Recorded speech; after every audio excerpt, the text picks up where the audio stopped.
Hello, everybody. Welcome back to the AltFantasySports podcast. My name is Tony Allison here with Keegan Stoudemire for Week 4 of the podcast, covering Week 7 of the Alliance of American Football regular season. You know where to find us on Twitter, Spotify, iTunes, Google Podcasts, all that good stuff, Anchor.fm. You know where to find us.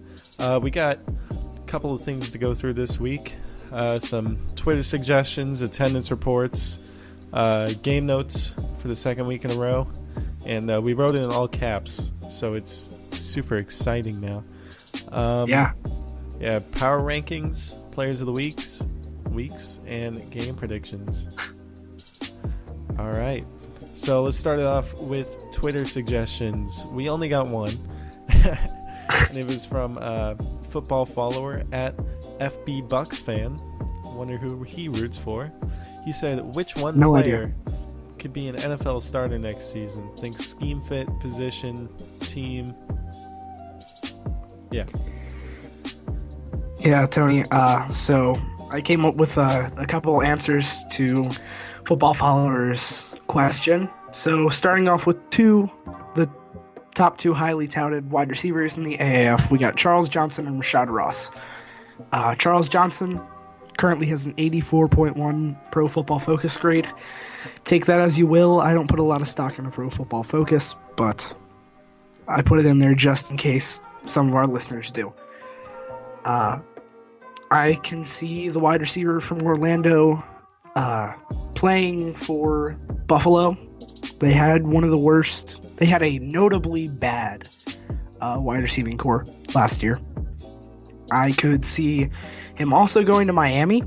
Miami lost Danny Amendola. They might end up having to trade Kenny Stills, I believe. Not sure where he'll end up, but not a very good wide receiving core at the moment. So those are my top two fits for Charles Johnson. Rashad Ross, probably a better wide receiver, in my opinion, than Charles Johnson. 86.2 Pro Football Focus grade, agrees with me there. And the wide receiver from Arizona could end up also going to Buffalo because their wide receiver core is just terrible. But with the departure of Tyreek Hill possibly, he could end up going to your Kansas City Chiefs. How would you feel about that, Tony?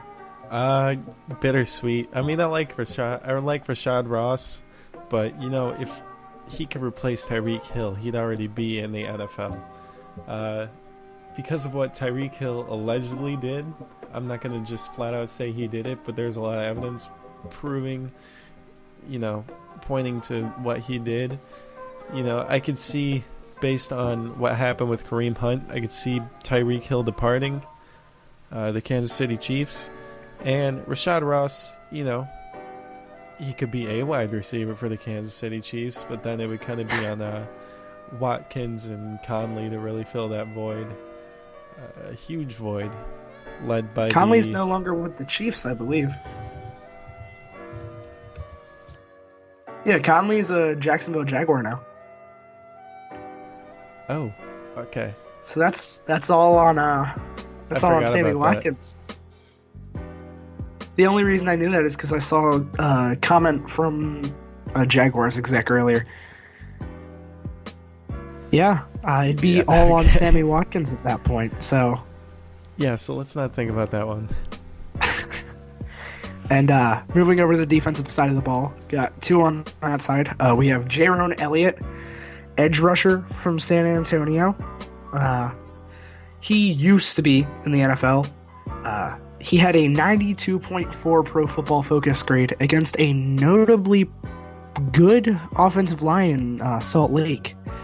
They've been not very covered, really, by anyone. They haven't been consistent.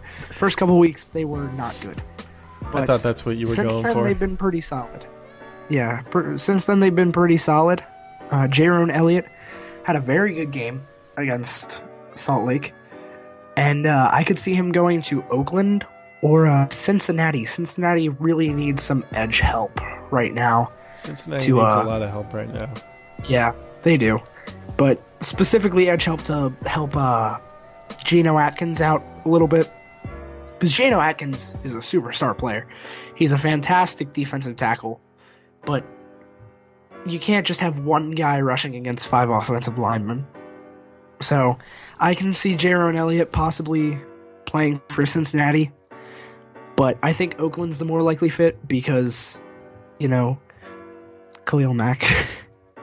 Yeah, I get that. And Keith Reeser.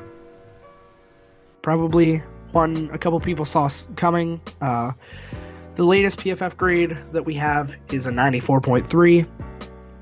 And I could see him going to San Francisco because outside of Richard Sherman, San Francisco's secondary was horrible last year. They were awful. But a notable team that he could go to is Detroit. And what's interesting about Detroit is some comments from Charlie Ebersol. You want to cover that? Yeah. Also some comments from a Detroit native, Marshall Mathers, a.k.a. Eminem, says, "Dear the AFF, or AAF, please entertain this thought regarding the Iron and Express game. Allowing the players to actually fight would be key to the league's success, like hockey. I would watch every game, even though there is no Detroit team yet. Hint, don't blow it. Sincerely, Marshall." And he wrote this in all caps for some reason. I don't know, is that a thing that Eminem does when he tweets? Yeah, I think he tweets in all caps. Good for him. He's yelling. He really wants the Alliance to bring a team to Detroit. It's actually a new lyric. So, Charlie Ebersol responded. He said he'd love to bring a team to Detroit. He thinks it's a great market for an Alliance team. I mean, they basically already have one there, with the Lions. Yeah, they're very bad. Yeah, but if there were fights, man, Bercovici would get rocked every game. Yeah, we have more on Bercovici later. That's great news for Bercovici. That's all. San Diego, San Antonio rematch. Sean Washington would just punch him in the face. Yeah, Sean Washington would do everything he could to make Bercovici's helmet come off as hard as it did week 1. It doesn't take much, apparently. Yeah. And quick note, Manziel actually responded to Eminem. He said, "I can make that happen." Really? Yeah, I think he I didn't see that one. Let me see. He definitely responded. I don't know if he said, "I can make that happen." Let's see what he said. He responded to Eminem. He said, "I got you, GOAT." So, that's amazing. According to Eminem and Johnny Manziel, there could be fights in the Alliance, and according to Charlie Ebersol, there could be a Detroit team soon. So, very, very weird turn of events. Well, you never know. Johnny Manziel could just be promising Eminem a Detroit team as well. Yeah, he could be. Maybe he's promising that there will be fights on the Detroit team. That would be pretty cool. Yeah, just the entire team fights each other. Not even the other team. Just... Or maybe he's just saying, you should watch every game. It'd be critical to, or key to the league's success. If Eminem watched every game, that'd be pretty cool. Oh, yeah. Maybe he is saying that. Maybe he's just saying... Maybe Eminem should go to some games. Maybe he already has. I'm sure he's not always in Detroit. He definitely isn't. He's an artist. He does tours, Tony. Yeah, good point. All right, moving on to our attendance reports for the week. San Diego at Arizona, 9,760 in attendance, the lowest figure of the week. Orlando at Atlanta, 11,416, second lowest. Birmingham at Memphis, 13,758. I'm sure those numbers were inflated because of Manziel. And Salt Lake at San Antonio, 30,345 fans in attendance. Whoa. That is... Yeah, whoa. That's a lot. Oh my god. San Antonio has always bragged about being like the best city for the Alliance based on how much they love football and how much, how many fans show up to the games, and they're out there breaking some records, and it's nice to see. San Antonio is a good football city. Texas, great football state. So it just kind of makes sense that the Texas games are pulling in over 30,000 people a game. Yeah, what's interesting about the Manziel effect, the previous high for Memphis's attendance was 13,621. So it only improved by 137 fans. But what's really crazy, for reference, is the Mettenberger effect was roughly 2,000 additional fans that week. I think it's really the not Hackenberg effect. Yeah, I guess. We'll see in Week 9 what happens when Manziel returns to Texas when Memphis makes its way down to San Antonio. That'll be Saturday, April 6th at 11 a.m. Central Time. So and I'm going to be talking a lot of trash. I'm going to be talking a lot of trash to you. A lot of trash. Yeah, because San Antonio is going to handle Memphis pretty well. Right, we'll see about that. It's just my professional opinion. Okay, professional. I'd say opinion. All right, so moving on from attendance reports, let's go to game notes. It's in all caps, so it's exciting now. Game notes. Going to the Express Birmingham game. Brandon Silvers, Memphis Express, pull off the big comeback. That was pretty nuts. I watched that live. Yeah, especially after Johnny Manziel's comments. Yeah, so during the game, after Johnny Manziel was pulled, after his I think it was 2 or 3 drives, people started chanting, "We want Johnny," repeatedly. And in his post-game interview, Manziel commented that he didn't care for that very much. He said to go out and chant "We want Johnny" all day, to put that pressure on Silvers, and for him to go out there and deal with that and handle it the way he did was top-notch. He said, "I'm kind of sick of that a little bit, talking about the 'We want Johnny' chants. Let it play out." And he talked about trying to get back, just trying to get good, and he said it took a little while for me to get back tonight. Obviously, I think he went only 3 for 5 and 48 yards. So, I mean, I'm not getting, much of a chance to really play that much. He did pretty good. This game, Memphis versus Birmingham, was the first overtime game in Alliance of American Football history. And man, it was a good one. I'm glad that Memphis wasn't on the losing end of this one, as they usually are. So it was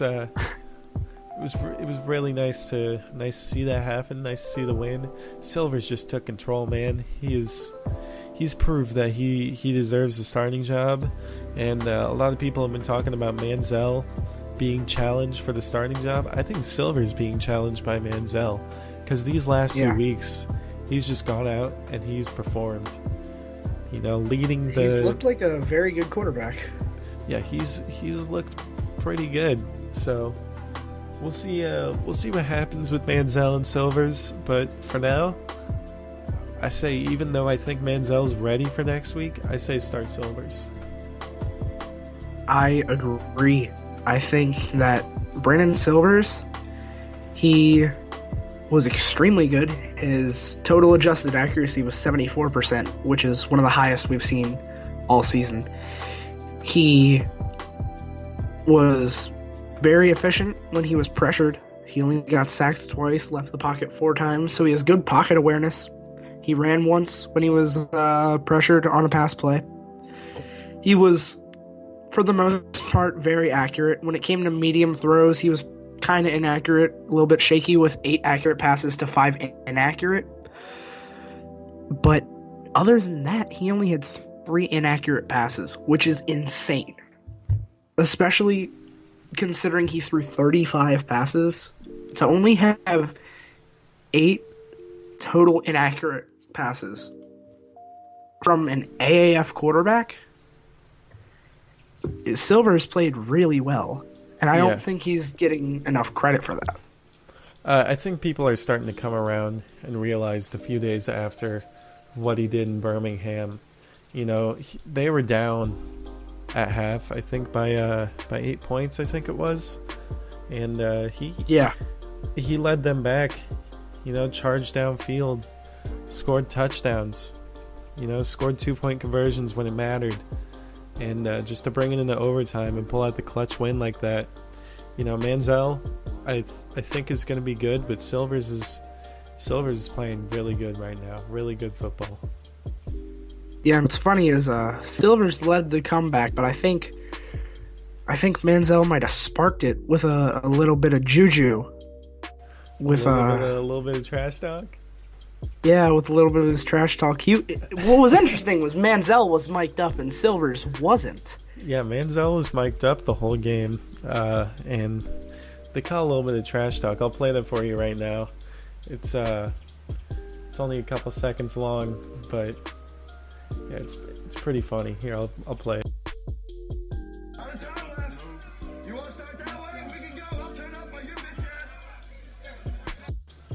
Yeah, I'll turn up on your bitch ass. Yeah. Oh god, I hope to see more of that. That is. But he said, "Do you want to?" I think it was, "Do you want to start with this now?" Yeah. And Birmingham was ahead at that point. Yeah, they were up 19-6, or 19-8, and then Memphis won. It's just, I think if anything, Memphis has to put in Johnny Manziel at least one drive a game for the trash talk, and they will win out the rest of the season. Just fire them up. Except against San Antonio. Except against San Antonio, okay. Especially against San Antonio, 38-6. I'm calling it. All right. 38-6. It was a really, really fun game to watch if you were a Memphis Express fan, especially after the first half. And the Manziel storyline just kind of makes it better, and that little soundbite makes it really good. So much better. Oh my God. I think this is game of the week. You know, first OT game, Manziel's debut. A big comeback from the underdog Silvers, and I think it's the birth of a rivalry between Birmingham and Memphis. You know, they split the series 1-1 on the year, and Birmingham shut them out the first week, but Memphis comes back and they trash talk and they play, you know, a fiery game. So yeah, I think it's the birth of a good, healthy rivalry. All right, moving on to Orlando over in Atlanta. Orlando destroyed Atlanta again. Kind of a repeat of week 1. Yeah, it was not a fun game to watch. Not a very fun game to watch. It was pretty boring. The only thing that really made it interesting was that it was a blowout. Kind of like seeing those. But, you know, it wasn't as much of a blowout as it was last time. It was pretty close, you know, only by a few points. But Orlando didn't ball out as much as they did week 1, I don't think. The week 1 was really, really fun to watch because it was fresh, it was new, and they played a lot of trick plays. This was just a beatdown. Yeah, the only fun part of it to watch was really Kevin Anderson when he came in. A lot of the guys at Ambush Sports, we love Kevin Anderson. And he came in, he had a scramble for 16 yards.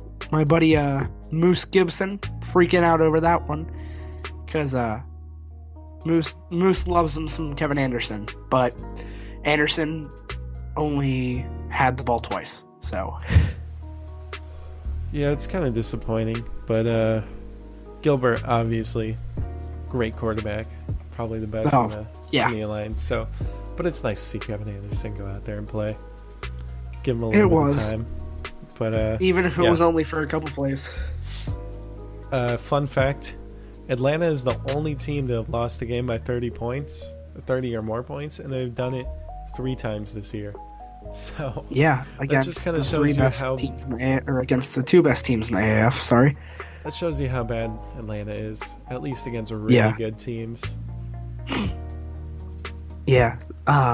Last week was a fun game to watch as a San Antonio fan because at least the touchdowns were like explosive plays. Like Darren Smith, the safety for San Antonio, had like an 80-some yard pick six. But but this week it was just Davion Smith running for 3.1 yards per carry and 3 touchdowns. Which does look like some Trent Richardson numbers right there. Yeah, it's actually odd. better than Trent Richardson because he still can't run slightly. for 3 yards a game. So No, he can't. It's amazing. I hope that Trent Richardson finishes with the most touchdowns and like just less the than 3 worst yards per carry. carry. That would make me so happy. That'd be so weird, but I can see it Well, happen. Younghoe Koo will have the worst yards per carry because he had -10. Okay, good point. And Out of Manziel running has backs. 10. So, Out of running backs, yes. I think that Richardson will have the worst, but he'll have the most touchdowns. So, it's a weird Yeah. league. But yeah, moving on to Trent Richardson is currently averaging 2.6. 2.6. So. Yep, that makes sense.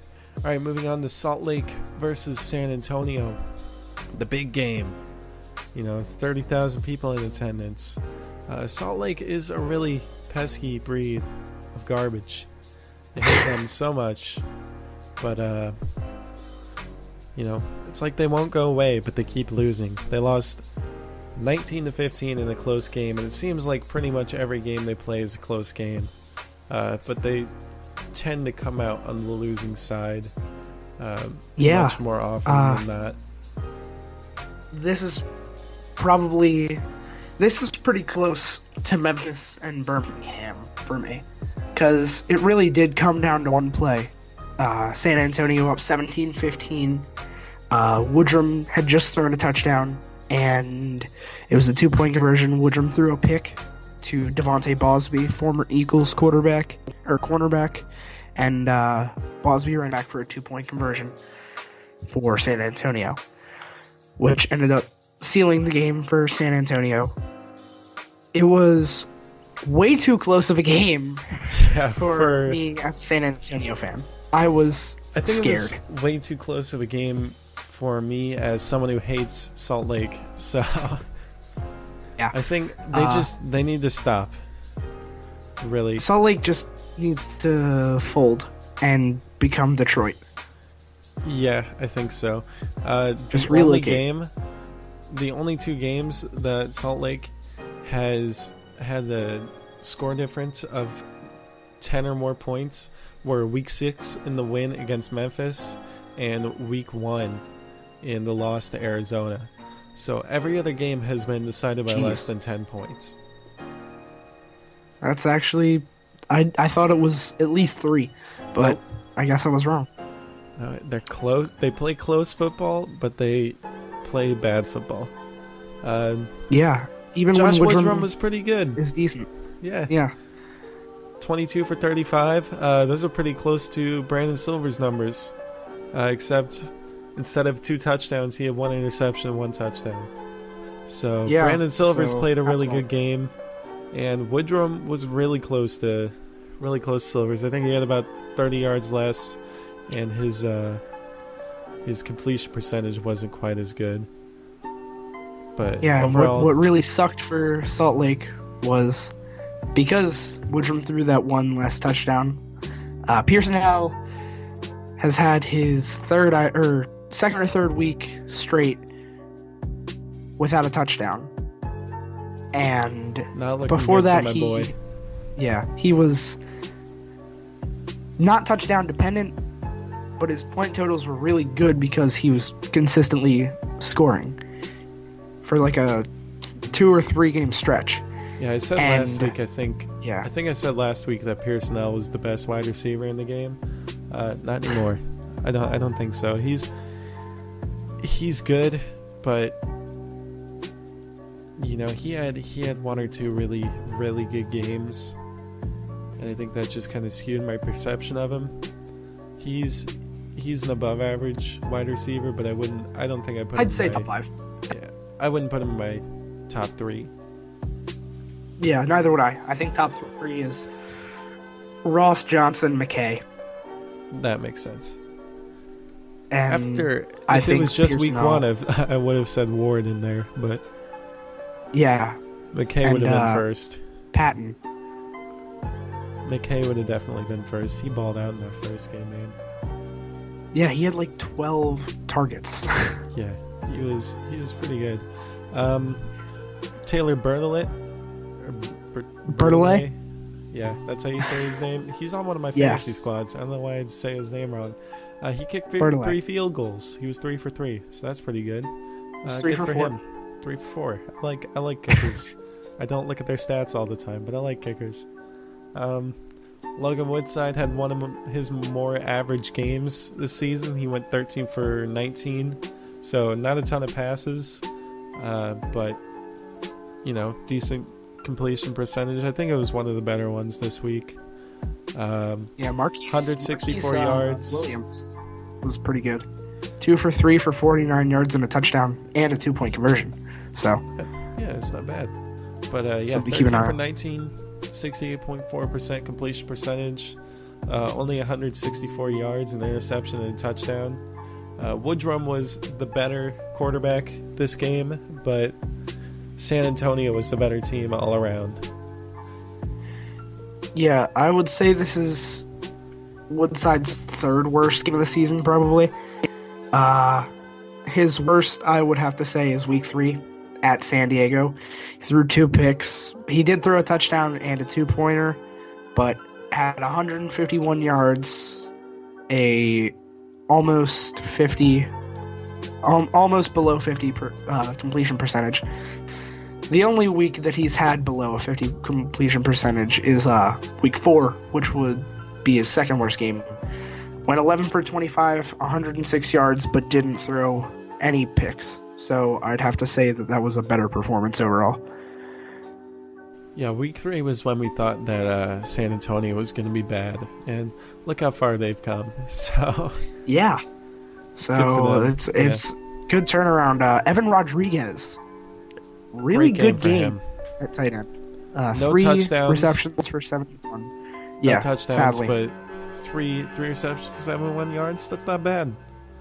That's no, not bad at all. I'd say for a tight end, that's a great game, especially in the Alliance.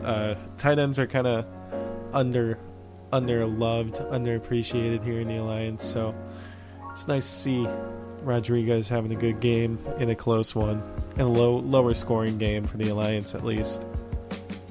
Yeah, and the best kicker in the league, Nick Rose. He's a good kicker. 12 for 12. He's 12 for 12. Good. He's good. He's not the best. I don't know who is the best, but Nick Rose is good. Okay, here are your kickers. All right, yeah, Hageman, Rose. Youngwei Koo has kicked. Youngwei Koo has not kicked anything over 38 yards. He's also kicked one less field goal than Nick Rose. Nick Rose has the 3rd longest field goal in the AAF. Hageman is 13 for 17. Good point. He's the only person who's kicked more field goals than Nick Rose. Elliott Fry has kicked as many as Nick Rose, with a 3-yard shorter longest field goal. Nick Folk is 11 for 15 with a 55 long. Novak is 10 for 13 with a 47 long. Bertolet, 9 for 14 with a 54 long.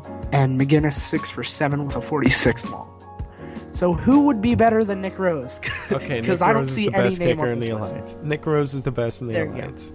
All right, but overall for Salt Lake at San Antonio, it was a close game. San Antonio should have made it less close, but San Antonio still wins it and is the best team in the West, and it's not even close. Next best is Arizona. I think that Arizona's good. but I think San Antonio is still far and away better than Arizona. And we're going to see that again next week. So, yeah. Who's San Antonio play next week? Arizona, I believe. Yeah. That should be a very good game. That'll be a really good game with playoff implications. Hopefully San Antonio beats Arizona and sends them back to 500. Oh boy. I kind of hope so. Okay, so San Diego, the fleet is a sinking ship, and Arizona is on fire right now. Arizona has played really good football the past couple of games, and they proved that they deserve to be ahead of San Diego in this game. Arizona has won two straight though, in very convincing fashion. They put the beat down on San Diego, and they won against a previously undefeated team in Orlando. So that is true. I think Arizona's kind of the hottest team right now. San Antonio has something to say about that because they've won 4 straight, but yeah, Arizona has been very good the last couple of games.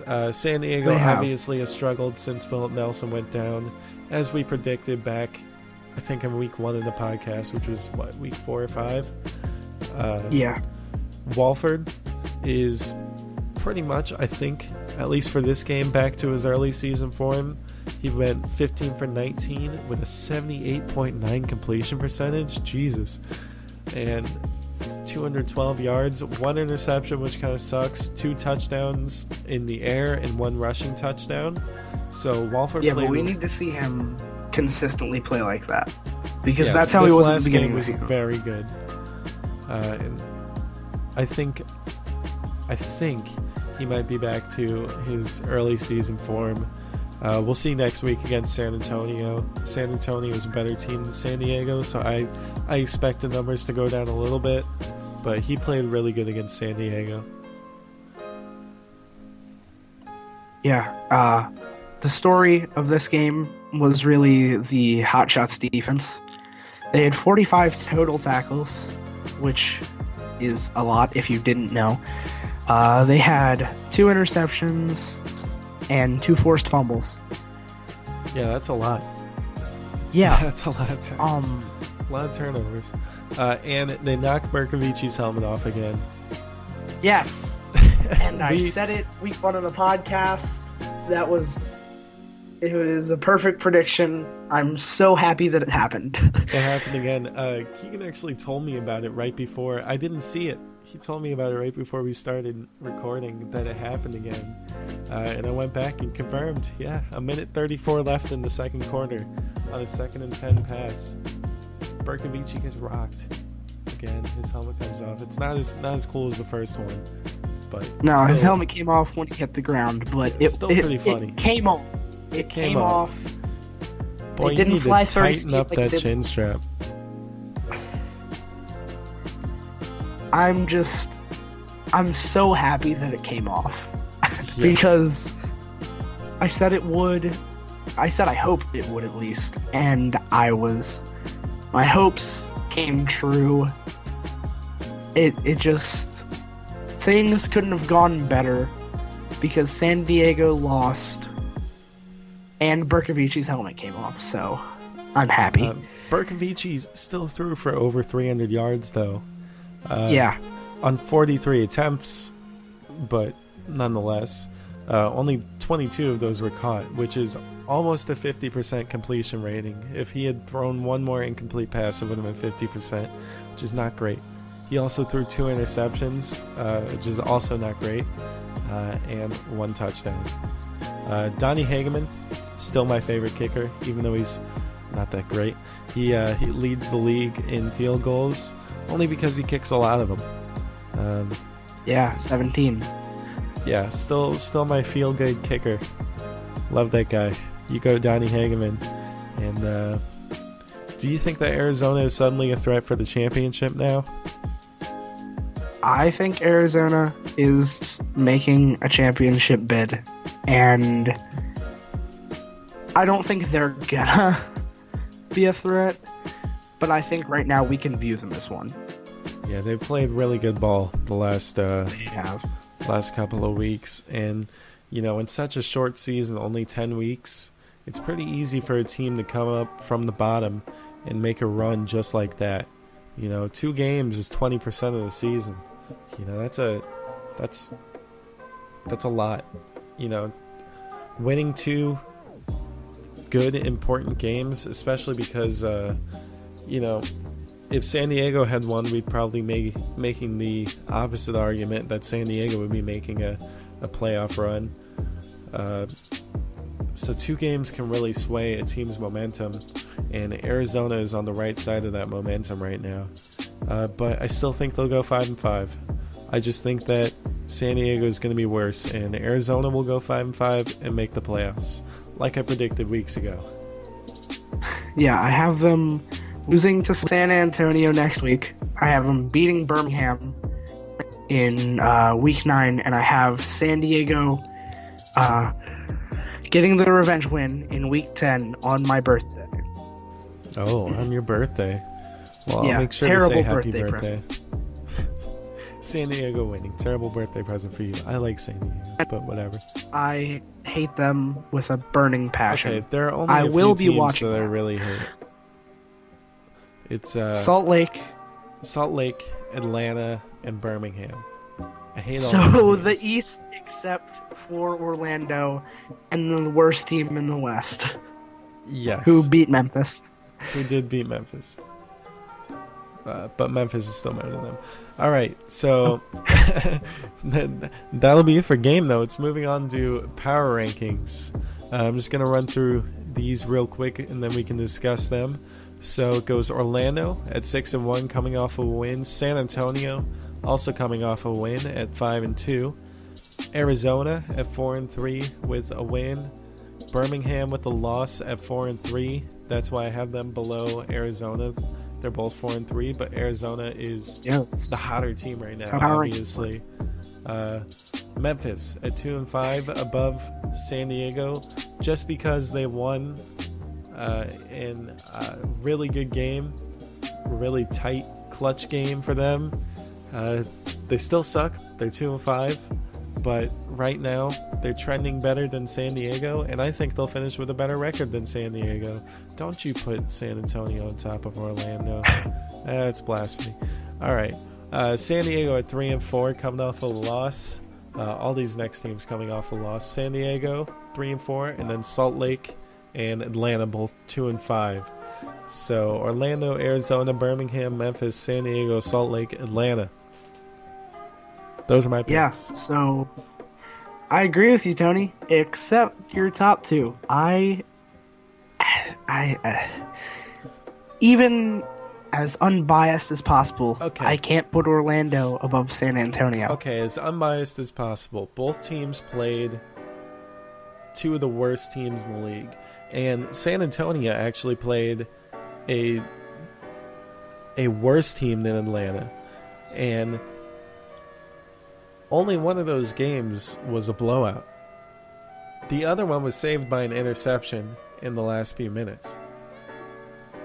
And yes, San Antonio played way too close of a game against Salt Lake for them to be number 1. Orlando completely blew out Atlanta. Atlanta and Salt Lake, I think, are on even footing. Maybe Atlanta is a little bit better than Salt Lake. So I don't know. I don't get how you could have San Antonio at number 1. Tony, you have Salt Lake above Atlanta in your power rankings, but now you're saying Atlanta's better than Salt Lake. Well, it's power rankings. Atlanta's still better than Salt Lake because Salt Lake's the worst team in the league. So you're saying Salt Lake is 8th in your power rankings? Well, Salt Lake played a closer game against a good opponent than Atlanta did. Atlanta got blown out by the best team in the league. Second best team in the league. Because what was the score of the Week 7 game that the Atlanta Legends played? Here, let me see. 36-6. Okay, Orlando. 36-6. Orlando, yeah. What was the score of the Week 6 game that the Atlanta Legends played? 37-6. Okay. San Antonio. San Antonio's on a hotter streak. They're on a 4-win streak. I can't see how you could possibly say that Orlando on a 1-win streak after beating Atlanta by 1 less point than San Antonio did is higher in power rankings than San Antonio. I'm basing these by off every of last metric. week. San Antonio should be first. Well, I'm going to stick to my guns. I'm saying Orlando is still number 1 in the power rankings. I don't think they moved. Say you're wrong. I don't think Orlando should move from number 1. They've been number 1 the entire season. I disagree. I think last week we both had them. Oh no, we had them tied. Never mind. I think San Antonio's right now they're a better team than Orlando. Can we settle for a tie at number 1?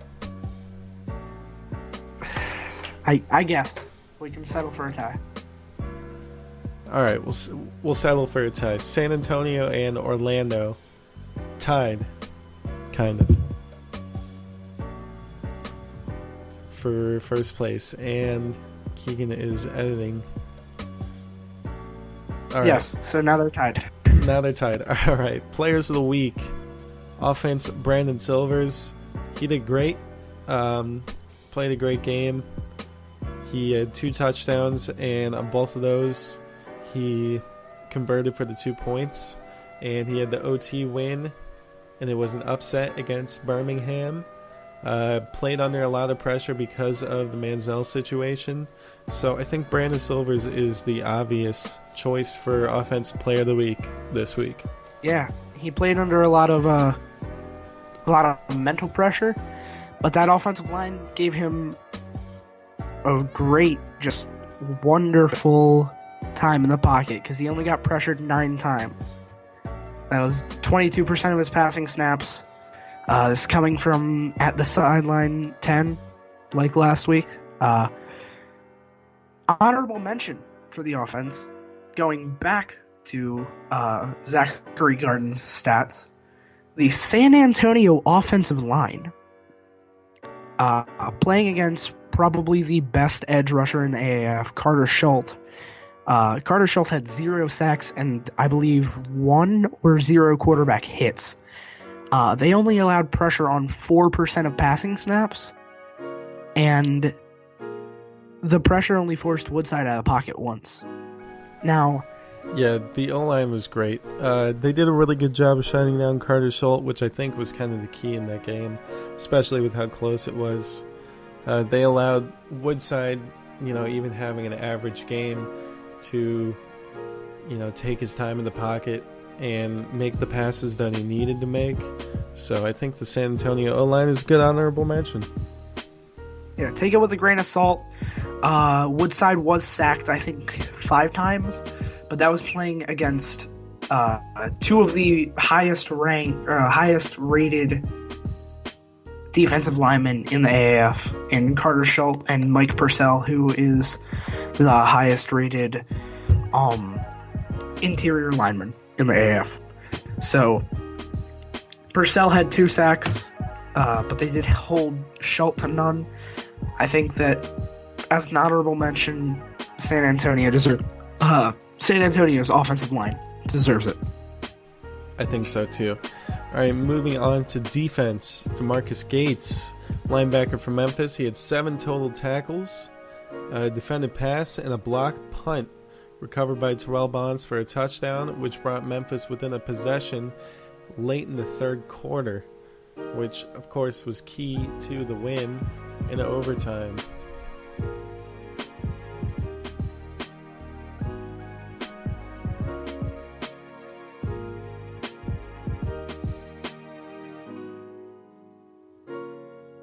Yeah, and DeMarcus Gates, very, very solid,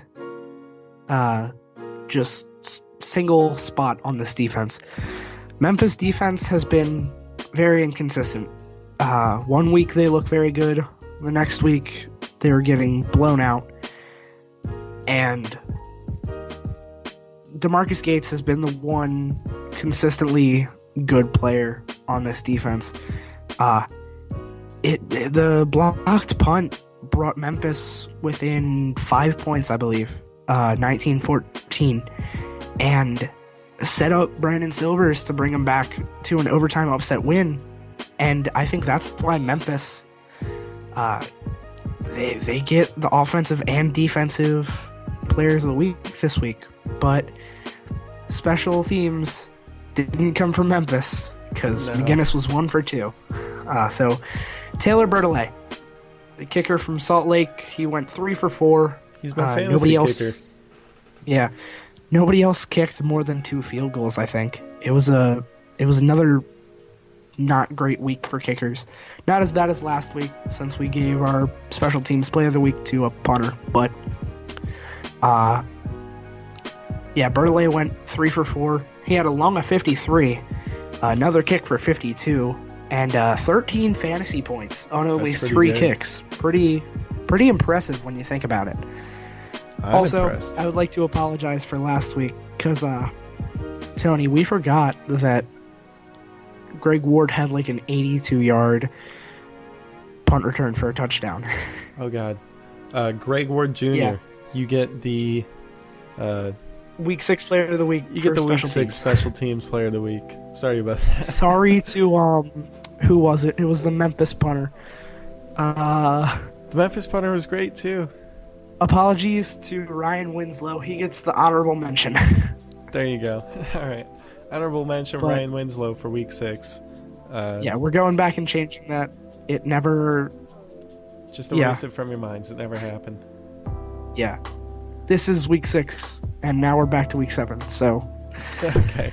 Week 8, actually, game predictions. We got Orlando versus Memphis, San Diego versus Salt Lake, Atlanta versus Birmingham, and Arizona versus San Antonio.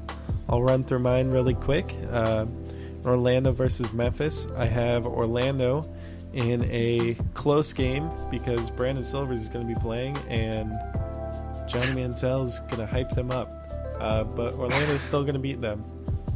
So, that sucks. But it is what it is. Orlando's a really good team and Memphis is not. San Diego versus Salt Lake. Salt Lake's going to pull off the upset, if you can even call it an upset at this point, because San Diego officially sucks. San Diego is going to lose this one in another really close game because that's just what Salt Lake likes to do. Birmingham versus Atlanta. Birmingham is going to kill Atlanta because Atlanta's been really good at that lately. It's just only scoring 6 points.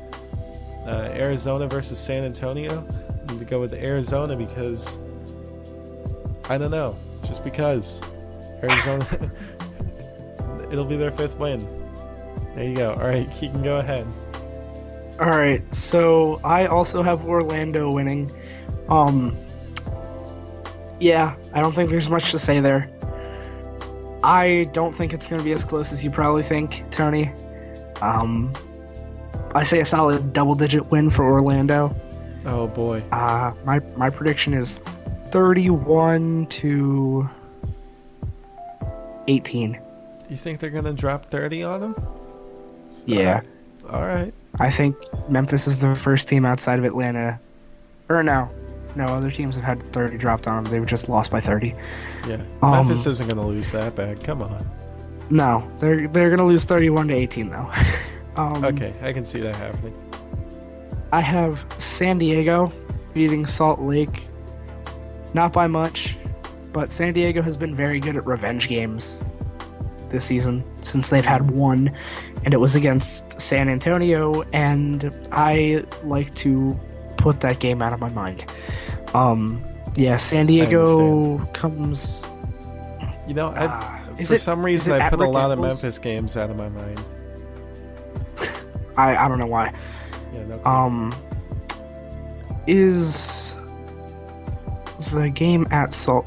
Yeah.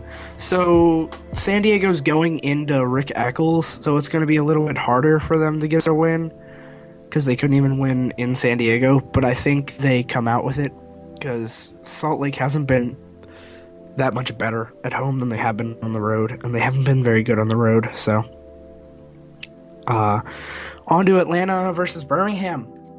I got the Legends winning in this one. Aaron Murray shreds the Birmingham secondary that's been getting worse as of late. And Luis Perez shows us that he's not a good quarterback again. So You know what happens if Atlanta wins that one, right? Atlanta's within one game of Birmingham. And Birmingham's in the playoff spot. Oh, and then Birmingham so that makes a playoff plays. Birmingham plays Arizona and Orlando at both of them the last 2 weeks. And Atlanta plays in Atlanta versus Salt Lake and at Memphis. We could see Atlanta going to the playoffs. Atlanta could make the playoffs. This is possibly the greatest last 3 weeks of NFL, or not NFL. Jeez, the bad league.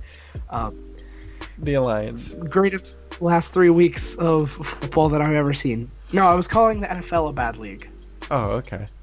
The Alliance is good league. Wonderful. We love the Alliance. Yes. All right, Arizona versus San Antonio. Yeah, I have San Antonio winning. They're a better team. They're a hotter team right now. I think Arizona's run defense falters this game. Kenneth Farrow runs for 90-some yards, a touchdown, and a 2-point conversion. Trey Williams has another 30-plus yard reception for a touchdown like he did last week. And I think Logan Woodside throws for 2 touchdowns and an interception and 240 yards. Also, I forgot to do score predictions for the last 3 games, so I'm going 29-25 San Diego against Salt Lake. Keeping it close, okay. Yeah, because that's what Salt Lake does. Atlanta 18, Birmingham 9. Low scoring, okay. And San Antonio.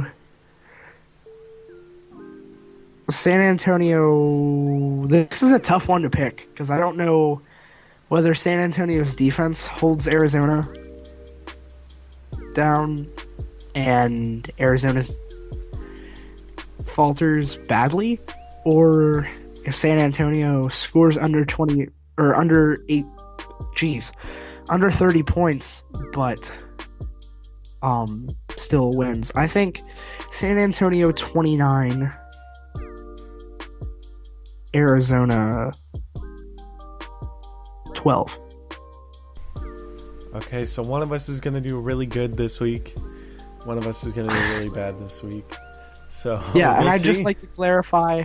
I would like to clarify that last week I was not as bad as Tony said I was on Twitter. We both went 3-1. My score predictions were actually very accurate for the Saturday games. Okay. I'll take that one.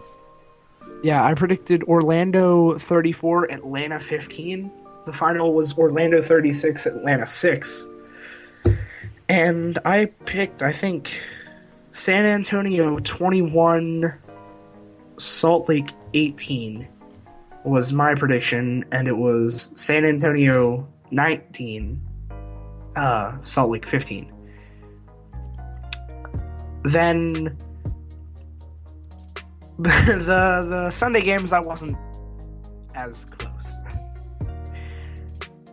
Because I picked Arizona to win by 2, and they ended up winning by 17. And I picked the Iron to win by 7. So I was close on the amount that the team won by for the Sunday late game. But I picked the wrong team, and also I picked them to win 15-8. So yeah. Yeah, and last week I had Orlando and San Antonio winning, which I was right. I also had, I think I had Salt Lake winning against San Antonio. No, you had San Antonio. The only wrong pick you had was San Diego. Oh, yeah, that's true. I had San Diego winning, and Arizona obviously won, as we've talked about this whole episode. And I picked Memphis to win, which was a long shot. You did. But I was right. So, yeah, both of us 3 out of 4. Not bad. And one of us will be at least 0-4 this week. 0-4 or 1-3. Yeah. So we'll see how that works out. All right, so that's all the time we have today. We could both be 2-2. I just realized that. Are we good? Okay. Yeah. Anyways, that's all the time we have this week for the Alt Fantasy Sports Podcast. Thank you for tuning in. Make sure to watch all of the Alliance games this weekend. I know we will. And don't forget to set your lineups. You know where to find us on Twitter, Spotify, iTunes, Google Podcasts, Anchor, Spreaker, all those good places. The links are all on our Twitter page at AltFS Podcast. Thank you guys so much. We'll see you next week.